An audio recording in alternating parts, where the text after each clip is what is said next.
अंधेरे की रात। अमित और दीपा एक सुखद जीवन बिता रहे थे। उनकी शादी को 10 साल हो गए थे और वे एक साथ बहुत खुश थे। एक दिन दीपा की एक पुरानी दोस्त ने उन्हें अपने गांव बुलाया। दीपा और अमित गांव पहुंचे और दोस्त के घर में ठहरे।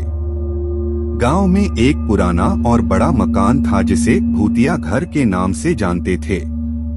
लोग कहते थे कि वहां रात को अजीब आवाजें आती हैं और कुछ अजीब चीजें होती हैं। दीपा ने अमित से कहा, हमें यहाँ रुकना चाहिए। हमें इस भूतिया घर में रात बितानी चाहिए। अमित थोड़ा सा डर गया, लेकिन उसने सहमति दे दी। रात के खाने के बाद उन्होंने भूतिया घर की तरफ बढ़ाव किया। जैसे ही वे घर के अंदर गए, उन्होंने अनदेखी चीजें महसूस की। दीपा ने कहा, क्या यहाँ कोई है?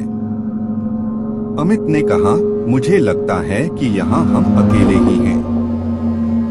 आप डरे नहीं। लेकिन रात के दीर्घकालीन शांति के बावजूद दोनों ने अजीब सी आवाजें सुनी। उन्होंने अपने कमरे में जाकर बिस्तर पर बैठ गए। लेकिन रात के बीच में अमित ने एक अजीब सा सपना देखा।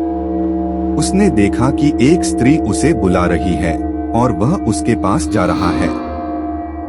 जब अमित ने सपने में उस स्त्री को देखा, तो उसने देखा कि वह स्त्री बहुत ही भयानक और डरावनी लग रही थी।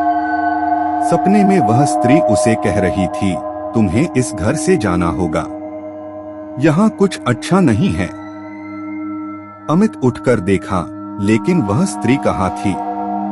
वह देखा कि दीपा भी अचानक ही बाहर आ गई और वह स्त्री को ढूंढ रही थी। अमित और दीपा ने घर की खोज की, लेकिन वहां कोई भी स्त्री नहीं थी। वे दोनों हैरान हो गए और समझ नहीं पा रहे थे कि यह सब क्या हो रहा है। सुबह होने पर वे अपने दोस्त के पास गए और उससे सब कुछ बताया। दोस्त ने कहा, मैंने तुम्हें पहले ही बताया था कि यह घर भूतिया है। तुम्हें यहाँ नहीं रुकना चाहिए था। अमित और दीपा ने अपनी गलती समझी और वहाँ से वापस आ गए। वे अब जानते थे कि भूतों की दुनिया भी होती है और वहाँ घुसना अधिक खतरनाक हो सकता है।